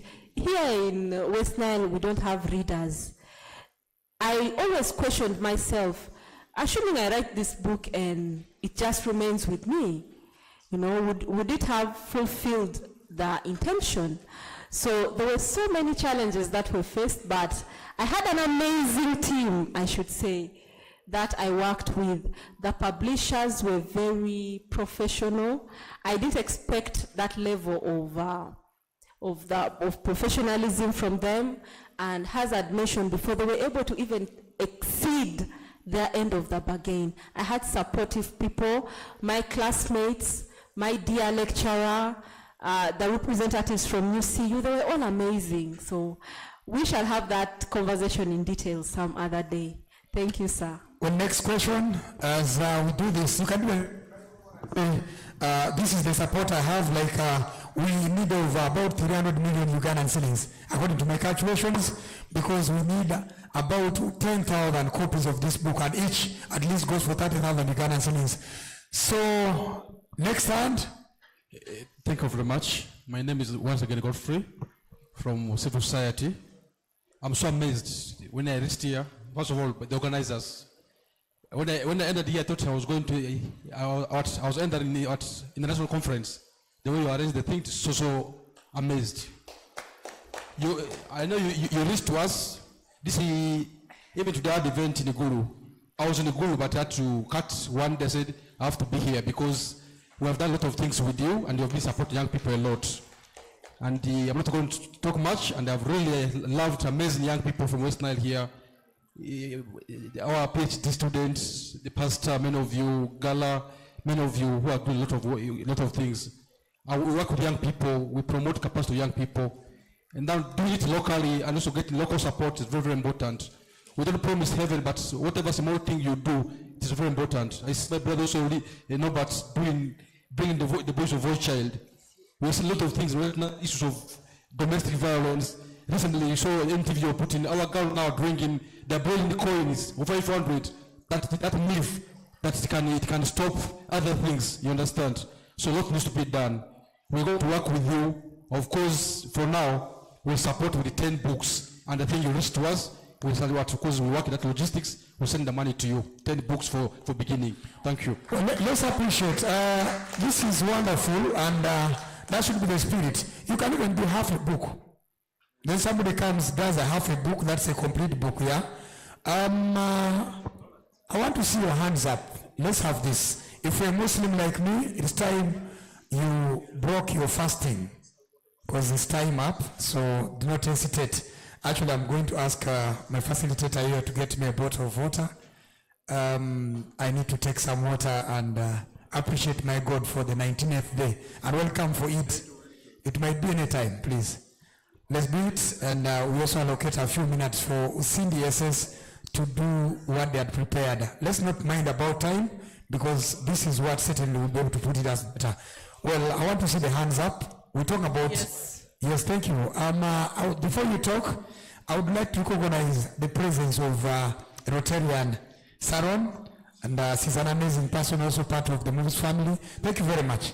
Please take us through. Thank you so much. Good evening, everyone.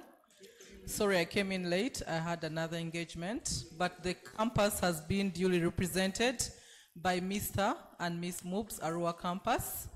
And on that note, on their behalf, I'll be donating 2 books, one for the Mr. and one for the Miss. And they will decide which schools these books go to. And then on a personal level, I'll also donate a book. Rotarian Chandi donated 1 book, but we're also going to mobilize other Rotarians to donate. I'm requesting Trinity to join us maybe next week or after this weekend talk, so that you come and have a platform with the Rotarians and talk to them, share your concept. You never know how many would be willing to sponsor. Thank you so much.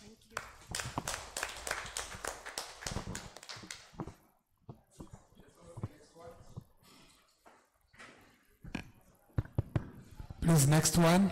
Yes, we so much want to get your feedback, and we want to get your support. Anything you give, please, we appreciate. Thank you so much. Good evening, everyone. My name is Colin Siiki. I came from an initiative called Mommy is the Vision. I'm the executive director. Sorry, I have some flu. What I met here on ground really touched my heart, and it's really not something which is easy to play with. From the experience I met, it's something which I felt personally, which made me to come with that initiative and supported by friends. So my sister, thank you so much for this. And let me tell you, people hear the support. And from me, I have seen the evidence. We are going 4 years down the road doing donations in hospitals because we see the needy is coming from where you were talking about, you know, girls getting pregnant when they're underage, others are raped. There are so many implications which cause those kind of issues. And for that, we choose to support the vulnerable who are in the hospitals, who are suffering there. In my statistics, I meant to understand in Uganda, in a day, a birth of a child can be up to 4,695 in a day. So this cannot be supported by the parents. Sometimes some of these people, they're orphans, some of them, they have been raped, like the same case. So since it has been like that, as Mommy is the Vision, we have acknowledged the form. We are going to pledge and we are going to support this initiative with 5 books, which will be given direct to Jeff as well. Thank you so much. Well, thank you. The numbers are growing. We appreciate. Let's get the microphone and do it faster. But I'd like to appreciate you for the patience, for the fact that you played your part right, and for all those who are probably looking forward to making it a better one in here.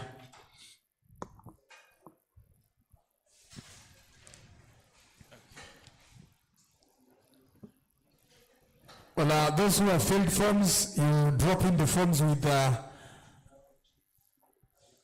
Jimmy, and because some people will not prefer to have that. Sometimes there are people who don't need it loud. So God will probably be able to pay them back here in kind. Our God is always merciful.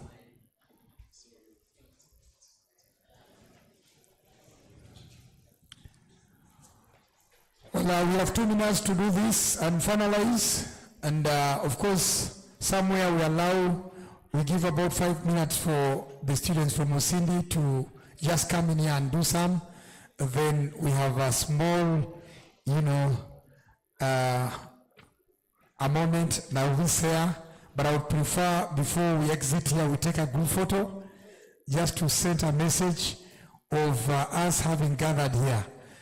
The final communication will come from Akuma, in the sense that he is actually the biggest person we have, much as we respect culture, we respect religion, but representing in Wenda means the entire West Nile has a capacity, and that we can all be ambassadors, share this good information with many people out there, and probably be able to reach. I would like to appreciate the Nile Poetry Club that is represented by Bruce. Because of time would not allow you to do much, but I think we appreciate.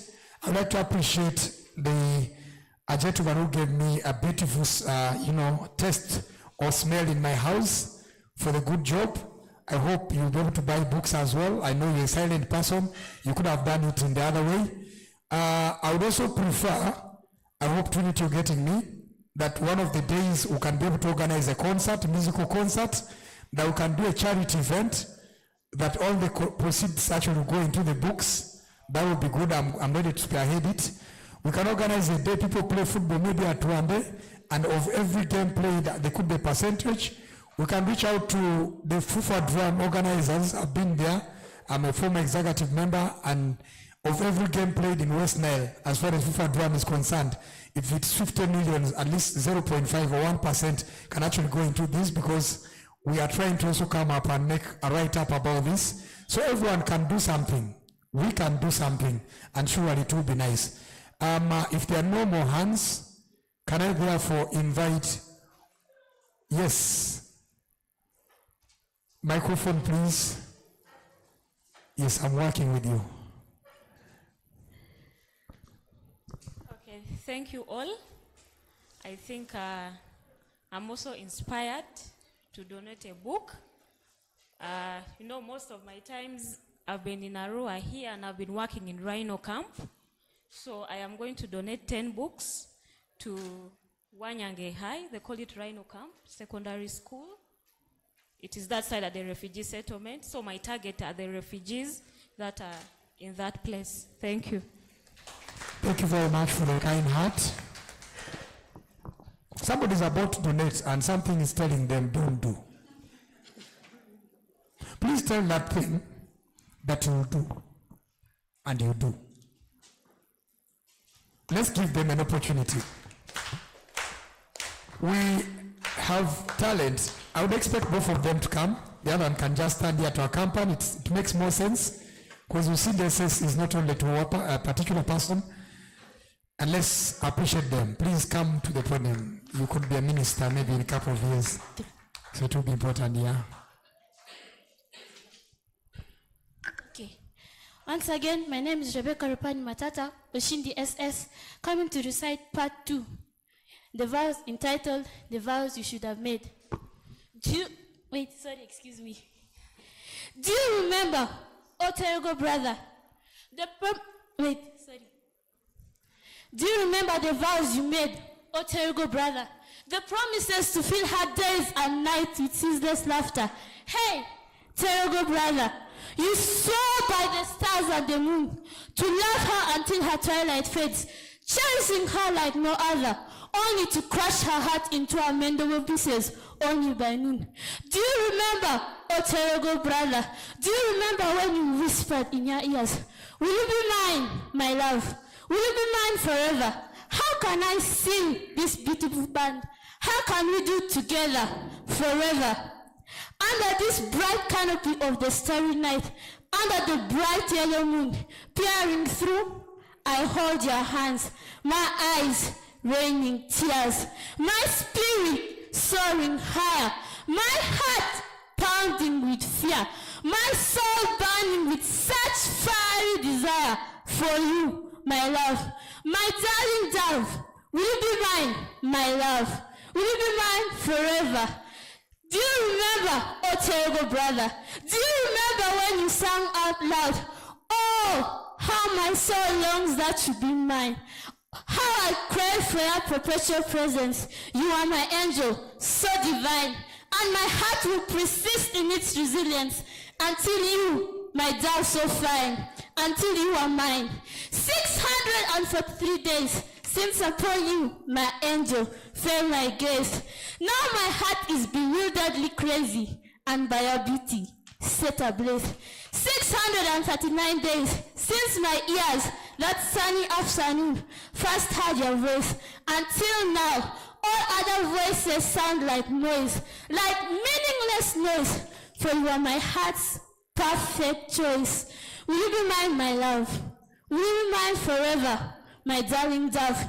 Mr. Terrible Brother, by the stars and the moon you saw. What devil bewitched you to crush my sister's heart into amendable pieces only by noon? This should have been your vow, demonic death, that bright mid-morning at the chapel's enclave.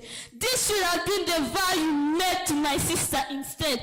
Other than the blunt lie you spewed to her face, so brave, you should have plainly declared your plan to take her to an early grave. Perhaps she would have made a wiser choice that would have her life saved. I take thee, my darling dove, to be my forever punching bag. From this day onward, to touch and torment, to taunt and tease, to trick and trap with all types of syphilis and chlamydia, herpes and gonorrhea, from my unending list of horrors. Every chance I seize, with no remorse, I shall ensure your life is so dread, filled with despair and misery, not till death do us apart, but till I have squeezed out all breath from your life. I'd like to stop here. Thank you. Why are you stopping? Thank you very much. Please go and give a high five. And you see, we are going to miss out on something nice. That was so powerful, and I love the creativity. Can I invite Busia? Awesome. I can give you a minute. Because these are from schools. What do we do outside? Besides our schedules, please come through. I am now becoming a commanding host. It's one of the things I do. By the way, I'm good at bullying, and I'm good at bringing people together. I'm good at doing things that are nice. And of course, much as he's busy, he works in the setups, he has some message for the young people, how they can get to be part of the Nile Poetry Club, how they can develop their skills, and that the creativity does not need to stop at the school level. You can actually keep it on, even in your graves. If you're creative, you can engage the angels, and you can have a conversation. Yes, that's my opinion. Please, you're most welcome. Thank you. Thank you very much. It's already late, and it's difficult really to say anything useful after all the amazing people have spoken, and it's quite hard, but I'm impressed. I'm blown away. I'm very humbled to have been here and witnessed this revolution. There's a silent revolution in literature circles that's happening in the country. And you can't be any prouder for Northern Uganda to take time right now and be a part of that revolution. It's enough for us to, read books only from the central. The entire greater Northern Uganda, yes, I come from the Choli side, the Luo side, but I identify West Nile as home. That's what it is. If I was to tell you a story, if I had time, I would tell you that Laropi comes actually from a Luo word that means Laropi. Back then, when the Arabs were raiding slaves in this part of the country, people would say, the Luos who were there would say, Laropi, Laropi. Run to the water, run to the river and hide from these people who are raiding us. So it became Laropi. And the Baganda made it Laropi. Are you with me? Then, if you see Terego, because of the hills, you see it's mountainous by nature. From a very respectable source, Terego actually comes from a Luo word that means Tegot. Tegot is beneath the mountain.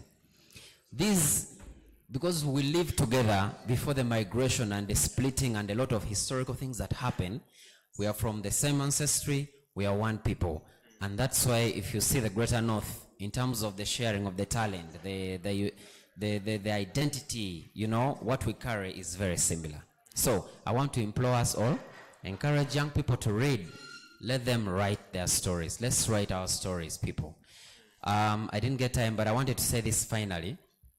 For this revolution, as Nile Poetry Club, even in my personal capacity, I would like to pledge to bring networking on board and also help with the translation of this book to Luo. I would be very happy. I'd be very, very happy to work with the team to ensure that we translate it to Luo. I've done several work before when I was starting my career in communication, translating straight talk stories, you know. I was a radio communicator before, writing stories in Luo and then English, and then making sure that they run. And these were vetted by the health communicators then. I think we all know straight talk, right? Finally, let me take the latitude whenever I be in a poetry or literary circle to just read a small poem about Arua. Can I? Yes. All right, thank you. Shortly here. And the title is The Arua I Want. I want Arua whose official language is Lugbar, because, well, this is not Ankara of Turkey. I want Arua that cares about its vulnerable people than race, because that's how we'll get more winners of steeplechase like Inzikuru. I want Arua that is organized, beautiful housing than the Nang Nang in Pakwach. That is what I want. I want Arua that is as calm as the moments in the Eucharist, because peace would never get you destroyed like the Antichrist. I want Arua that is as lyrical as a sea, where emotions flow in rhythmic waves diluted by thoughts that flood pages like the River Nile. I want Arua that is drenched in melodic verse, where passion does not only manifest through Onduparaka, but also inspiration of writers and poets like you and me. I want Arua that is known by kindness and honest prayer, where stories are told in memory to diminish despair. I want Arua that holds hands, counting blessings, great and small, to wipe the tears that quietly we shed in our hearts. That is the Arua I want. Which Arua do you want? Thank you. Well, the Arua you want is the Arua sitting somebody once or so. So we're taking this opportunity now to invite our executive director, Wenda, to probably have a closing, a speech. But I think you do it here. You'd as well do it there, but being somebody who loves it official, you can do it from here.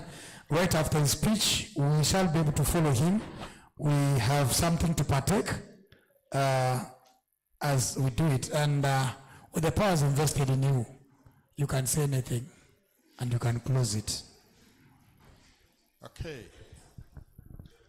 Good evening, dear stakeholders. And I would like to take this opportunity to thank my colleagues who were keynote speakers, but in a very, very profound way, to thank Trinity, Peace, Gorondru, my favorite name, for ensuring that you take one of my principles. I have a principle and I'm going to share it with you. I hope it helps you. My principle is the river must flow. Okay? That's the principle I have. The river must flow. And for the river to flow, it does about 4 things to obstacles that it meets. It either rises above the obstacle but keeps going, or it goes by the sides but keeps going, or it carries the obstacle and goes with it and throws it somewhere else. And that is exactly what the river does. And my life is the river must flow. And in life, I believe there are always options Whenever you meet an obstacle, think about an option. An option. And I want to thank you for the courage and inspiration that you got from a book you read that has turned you into one of our profound writers in this region. Sometimes we don't know how God negotiates us to fulfill our dreams. And in fact, that reminds me of exactly the book written by Sophocles, the Sophocles, King Oedipus and Oedipus at Colonus, that we are all predestined by God. And when we think we are avoiding that predestination by God, we end up fulfilling it faster. So haven't you fulfilled it? You have fulfilled it. You didn't know that the hunger in you to search and search for writers from here has ended up proving you. And exactly Sophocles says that, be careful with what you are looking for. You might find yourself. Haven't you found yourself? You have found yourself. In searching for writers from this place, you have ended up becoming one.